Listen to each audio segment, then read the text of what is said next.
This stands as one of humanity's most astonishing military confrontations. During the blazing summer months of 1097, a weary crusader force trudged across Anatolia's sun-baked wastelands. For days, they had marched beneath a merciless sun, their water supplies completely exhausted, when the distant landscape suddenly erupted with countless cavalry riders. Sultan Kilij Arslan had orchestrated this ambush meticulously over many weeks, intending it to mark the First Crusade's final chapter. Yet rather than witnessing the expected confusion and terror, something extraordinary unfolded. These warriors, appearing barely conscious from dehydration and fatigue, assembled themselves into precise battle lines with remarkable military precision. What the Seljuks anticipated as a simple victory transformed into one of medieval history's most epic confrontations. Stay with us through this entire presentation to discover how this small contingent of armored warriors survived an 8-hour assault from tens of thousands of mounted bowmen, and learn why the Sultan referred to these crusaders as demons forged from iron. Curious about how this confrontation altered the trajectory of global history? Following Nicaea's conquest, the crusading forces confronted an unforgiving reality. Stretching before them lay hundreds of kilometers through territory controlled by adversaries. During summertime, Anatolia's high plateau became essentially a furnace, with temperatures soaring to 40 degrees in shade that simply didn't exist. This massive force of approximately 100,000 individuals, encompassing both pilgrims and supply convoys, extended across many kilometers. By the third day of marching, provisions became critically scarce. The Byzantine allies who had pledged assistance vanished immediately beyond Nicaea's walls, abandoning the Crusaders to nature's brutality. Every water source encountered along their route had been contaminated with poison or deliberately filled with debris by the Sultan's orders. Agricultural fields lay scorched, and settlements stood empty after inhabitants fled. Bohemond of Taranto, commanding one segment of the expedition, made a momentous choice to separate the army into two divisions. His reasoning suggested that two smaller columns could locate water and sustenance more effectively than one enormous mass. He and Robert of Normandy commanded the initial column, while Godfrey of Bouillon and Raymond of Toulouse led the secondary force. Their route followed an ancient Roman thoroughfare that had deteriorated significantly across the centuries. The pavement stones had shifted position, creating treacherous gaps that snapped horses' legs. The knights' substantial armor transformed into scorching furnaces, inside which men literally cooked within their own perspiration. Armenian Christians living locally, when encountered during the march, issued warnings about substantial Turkish military presence ahead. However, the Crusaders, intoxicated by their Nicaea triumph, dismissed these alerts as unimportant. Their assumption was that after retreating from the city's fortifications, the Sultan wouldn't risk engaging them in direct combat. Reconnaissance efforts were virtually non-existent. The Crusaders' light cavalry proved incapable of matching Turkish horsemen in their natural environment. Scouting parties dispatched to find water sources frequently disappeared forever, becoming victims of Turkish patrol units. The army advanced essentially without vision. As June concluded, circumstances became critical. Heat exhaustion claimed lives right during the march itself, while horses perished by the dozens. Certain knights found themselves walking on foot, bearing their heavy equipment, considered the ultimate humiliation for nobility. Precisely at this moment of maximum vulnerability, Sultan Kilij Arslan chose to launch his offensive.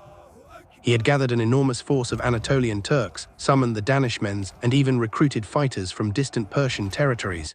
His strategy was straightforward: annihilate the first column before reinforcements could arrive. On June 29th, Bohemond's forward scouts observed dust clouds forming in the distance.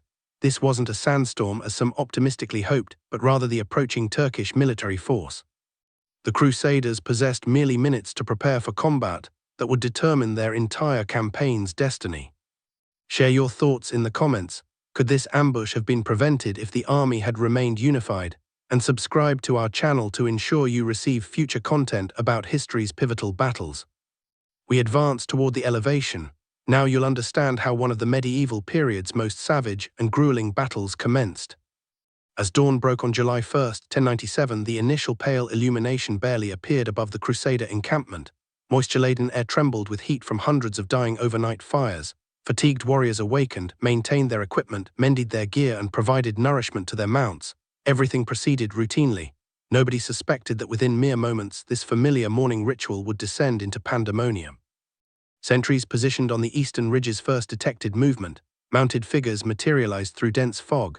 Initially, they were mistaken for friendly forces, perhaps Godfrey of Bouillon's advance guard. However, the truth quickly became apparent: these were hostiles. Innumerable light cavalry troops approached from the eastern direction, their numbers multiplying continuously.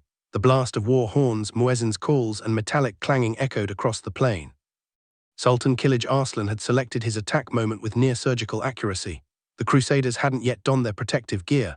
Numerous horses remained unsaddled, and weaponry lay inside tents. During this vulnerable instant, the initial strike fell upon the civilian camp, pilgrims, women, children, clergy, and elderly individuals accompanying the military force. Arrows descended like deadly rain, and panic erupted within minutes. The Turkish forces executed their familiar tactics, swift, precise, and merciless. This wasn't combat, it was a hunting expedition. Light cavalry armed with short composite bows approached within effective range, released volleys of projectiles, then immediately withdrew before heavy cavalry could respond. Their horses possessed both speed and endurance, while their arrows delivered death. Even chainmail frequently failed to provide protection at such distances. Bohemond of Taranto, among the Crusaders' most seasoned commanders, immediately grasped the severity of their situation. He issued orders with icy resolve. Infantry units were to construct a defensive perimeter surrounding the encampment, utilizing wagons and barrels as improvised fortifications. Each defensive sector had to maintain position regardless of cost. While soldiers erected these defenses, arrows whistled overhead, the atmosphere trembling with their passage. Knights who hadn't yet dressed hastily pulled on their chain armor, secured their belts, and assisted each other with gloves. Many collapsed, struck by arrows before even raising their weapons. Bodies of those who hadn't awakened lay beside extinguished fires. The pilgrim encampment descended into absolute horror. Women shrieked while clutching their offspring. Priests bearing crosses attempted to restore calm, but arrows continued falling and everything dissolved into chaos. Some fled toward the forest seeking refuge, but Turkish cavalry overtook them there, merciless as death incarnate. At that critical juncture, Robert of Normandy emerged on the opposite flank. His forces had successfully saddled their mounts and formed an attack wedge. To the sound of battle horns and thundering hooves, the heavy cavalry charged forward. Several dozen knights crashed into enemy formations, hopping to overwhelm them through sheer momentum. The earth trembled, but at that instant the Turks dispersed as if vanishing into air, then unleashed arrow barrages from the flanks upon the attackers. The knights trained for frontal engagements couldn't comprehend their opponent. The enemy refused direct combat, wouldn't accept their charge, denied them opportunities to demonstrate their prowess. Turkish cavalry circled continuously, attacking from distance, exhausting them, provoking frustration and shattering morale. This was warfare of attrition, and the Crusaders were unprepared for it. Fulcher of Chartres, a priest who witnessed these events personally, later documented that arrows fell so densely that the sky appeared to darken. Shields transformed into pincushions with dozens of shafts protruding from each. People could scarcely lift their arms for protection, and the sound of taut bowstrings created a continuous humming across the plain. By midday, the battle had devolved into a desperate survival struggle. Bohemond rushed between defensive positions, rallying his soldiers. His armor bristled with arrows, yet he continued commanding. Turks were bombarding the camp from 3 directions, and defeat seemed inevitable. Crossbowmen depleted their bolt supplies, spearmen exhausted their strength, and intensifying heat amplified the wounded's suffering. Meanwhile, dust clouds appeared in the distance, indicators of additional Turkish reinforcements. Kilij Arslan felt confident that victory approached. The Crusaders appeared broken, cornered, ready to collapse, but Bohemond refused surrender. He dispatched messengers to Godfrey of Bouillon, commanding the second column following behind. The messengers broke through the encirclement, risking everything, racing across the hills to reach their destination before sunset. Without reinforcements, the camp would fall by evening. Precisely when all seemed lost, fortune shifted. Horn calls echoed on the horizon, a response from the west. Dust rose above the plain. It was Godfrey's forces approaching. The Turks, certain of victory, couldn't regroup in time. A fresh phase of battle was beginning, one that would transform desperate defense into legendary victory discussed for centuries. Want to discover how several hundred knights put an entire steppe cavalry army to flight? How did Bohemond's tactics alter the entire campaign's trajectory? Continue to the next chapter. Now I'll reveal a military stratagem that textbooks rarely mention. Bohemond of Taranto employed a tactic he'd acquired during wars against the Byzantines in southern Italy. He commanded all knights to mount their horses and form a compact formation alongside the infantry. This was unprecedented, noble knights fighting dismounted like common soldiers. The Crusaders created what Arab historians called an iron barrier.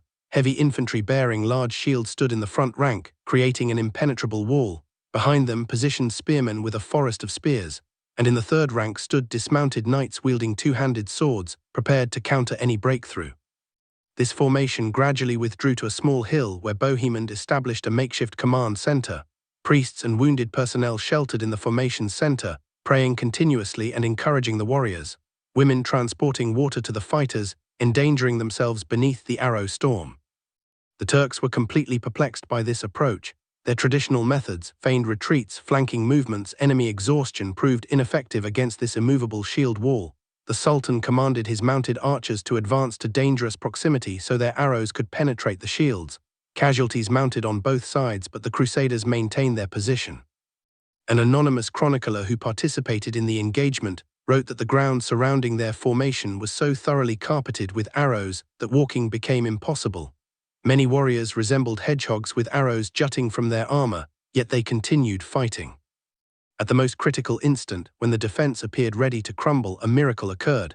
One priest claimed to have witnessed St. George on a white stallion in the heavens, leading a celestial army to aid the Christians. Whether this was genuine or a hallucination from exhausted minds remains unknown, but the effect was dramatic. Inspired by the vision, the Crusaders repelled another assault with renewed vigor. Their battle cry, Deus vult, God wills it, resounded across the battlefield. Even mortally wounded soldiers refused to abandon their positions, understanding that every warrior mattered. Sultan Kilij Arslan was astounded by the Franks' resilience. He had anticipated an effortless victory over a depleted army, but instead his warriors crashed against the Crusaders' iron discipline like waves against stone. The Turkish emirs began murmuring that the Franks were enchanted or that their armor was impervious to arrows. By midday, both armies were depleted. The July sun beat down relentlessly, transforming the battlefield into genuine hell.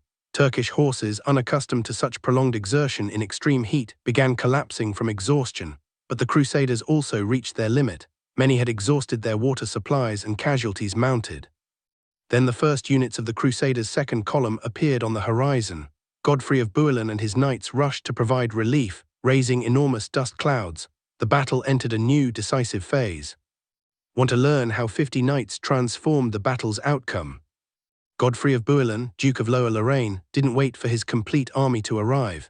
He assembled a vanguard of 50 elite knights and struck the Turks from behind. While they remained completely focused on assaulting Bohemond's positions, the heavy cavalry strike against the unprepared enemy proved catastrophic. The knights on fresh mounts crashed into Turkish ranks like a thunderbolt. Lances pierced the light armor of steppe warriors, and heavy blades destroyed everything in their path. Panic began spreading among the Turks. Observing approaching help, Bohemond ordered a counteroffensive. Exhausted but inspired, the Crusaders advanced. The dismounted knights remounted their horses and struck the Turks frontally, while Godfrey crushed them from the rear. Sultan Kilij Arslan found himself caught in his own snare. His army, stretched in a crescent around the Crusader camp, couldn't rapidly reorganize. Attempts to redirect portions of his forces against Godfrey resulted in chaos. The troops obstructed each other, and commands were lost in battle noise. Raymond of Toulouse led the main forces of the second column and struck the Turkish left flank. His Provençal knights, eager to distinguish themselves, attacked with such ferocity that the Turkish flank began disintegrating. The battle transformed into chaotic close combat where the Turks' numerical advantage no longer mattered. Edhemer of Le Puy, the papal legate, personally led an assault of a detachment composed of clergy and squires. Even religious figures took up weapons at this critical moment. The sight of the bishop in gleaming armor wielding a war hammer inspired ordinary soldiers to acts of valor. The turning point arrived when one of the principal Turkish emirs fell. His detachment, having lost its commander, began retreating, dragging neighboring units with it. The Sultan desperately attempted to restore order, but too late. Panic had seized the entire Turkish army. The Crusaders pursued the fleeing Turks for several kilometers. The battlefield was littered with abandoned equipment, bows and quivers of arrows. Many Turks, to preserve their lives, even discarded their saddles to lighten their horses. The victory was complete and devastating. But the most surprising development was what happened after the battle. The Crusaders captured the Sultan's camp with enormous provisions and, more importantly, water. The thirsty warriors finally could drink their fill, and many wept with relief, thanking God for their miraculous deliverance. Do you believe the Crusaders could have achieved victory without the second column's arrival? Share your opinion in the comments. After 8 hours of continuous combat, the Doryleum field presented a horrific sight. Thousands of bodies littered the scorched plain, the wounded's groans mixing with dying horses' cries.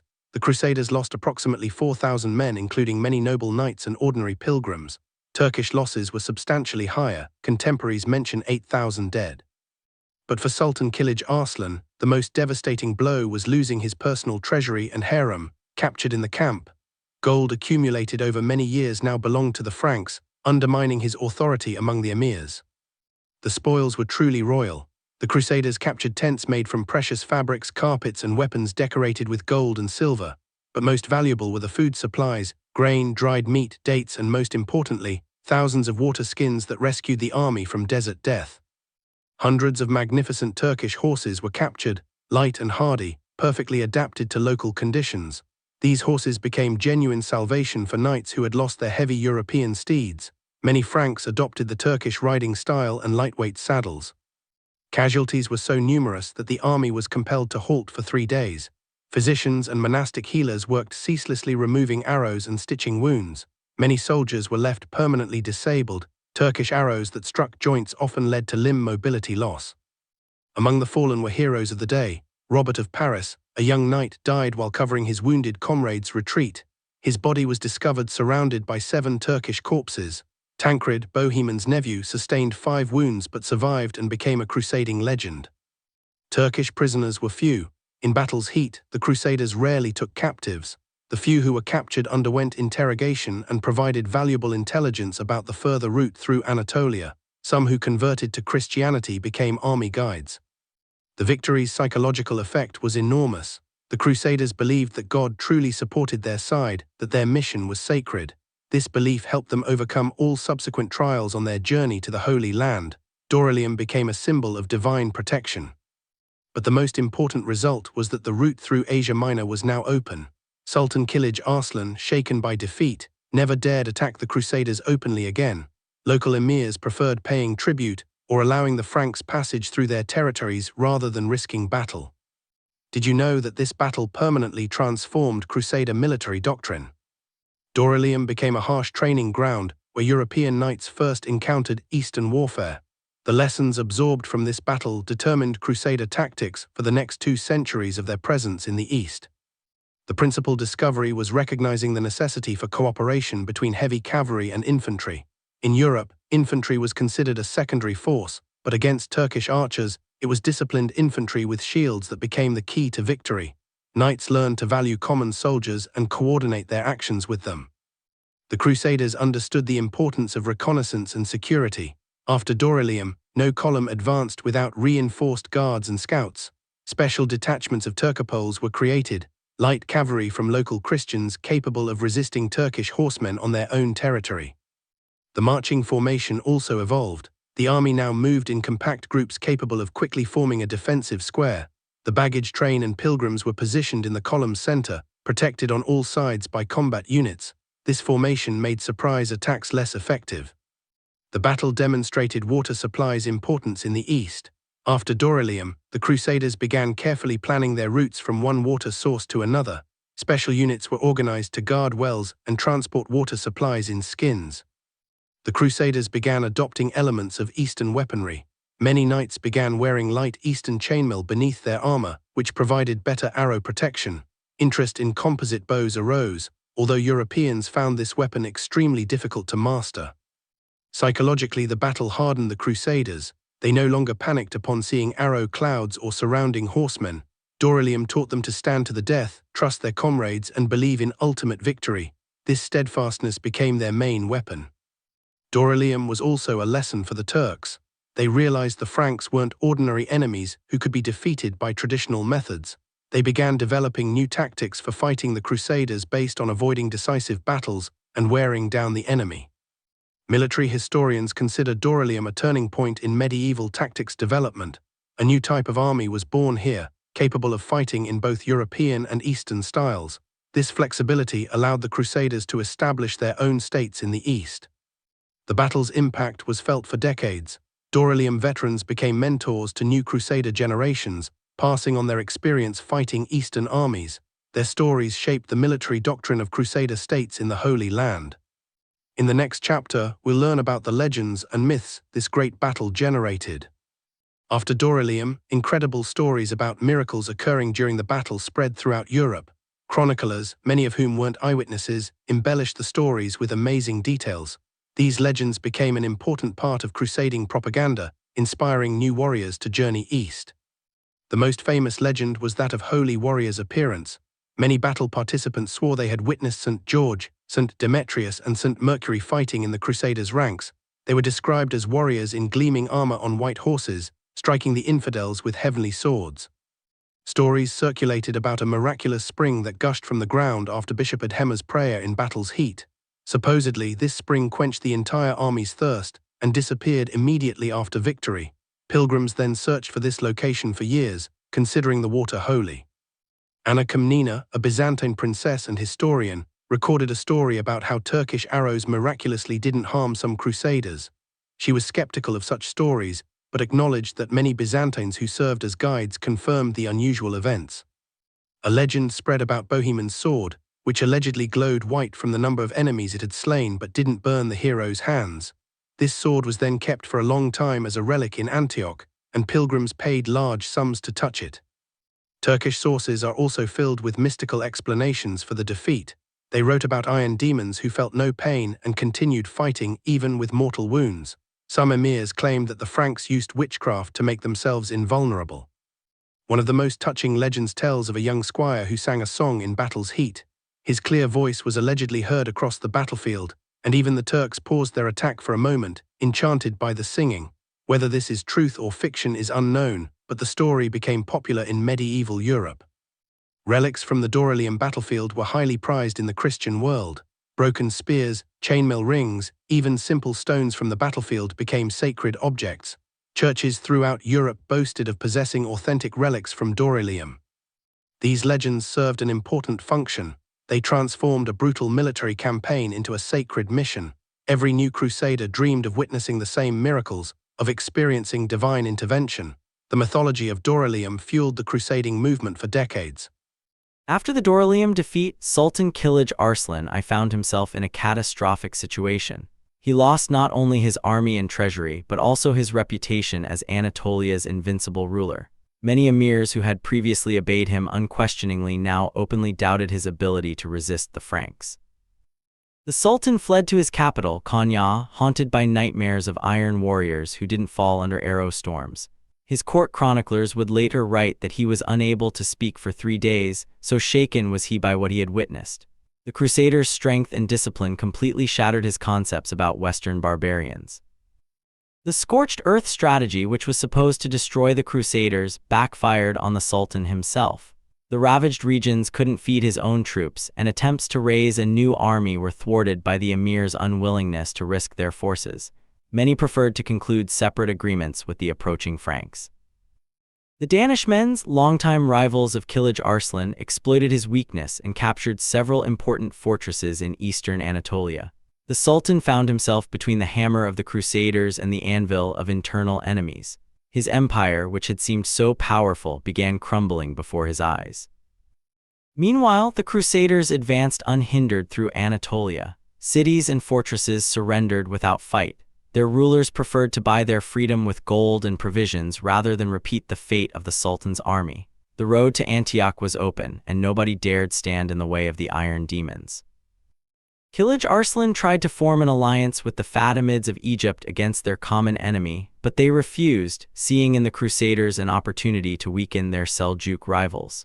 The Sultan was left alone, watching his empire melt away like snow under spring sun. The psychological blow was so severe that the Sultan never again dared engage in open battle with the Crusaders. For the rest of his life, he fought only defensive wars, trying to preserve at least part of his possessions. Dorylaeum broke not only his army but also his spirit. The irony of fate was that the defeat at Dorylaeum paradoxically saved the Sultan from complete destruction. The Crusaders, focused on reaching Jerusalem, didn't pursue their defeated enemy, allowing him to retain power in central Anatolia. Years later, on his deathbed, Kilij Arslan advised his sons never to underestimate the Franks and to learn the art of war from them.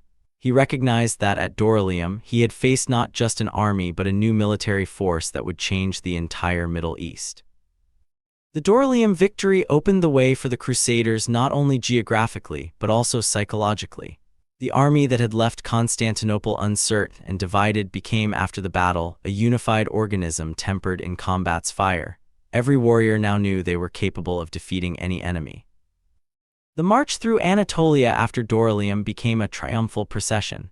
The local Christian population, Armenians, Greeks, Syrians, welcomed the Crusaders as liberators. They supplied the army with provisions, served as guides, and warned of ambushes. Without this support, further advancement would have been impossible.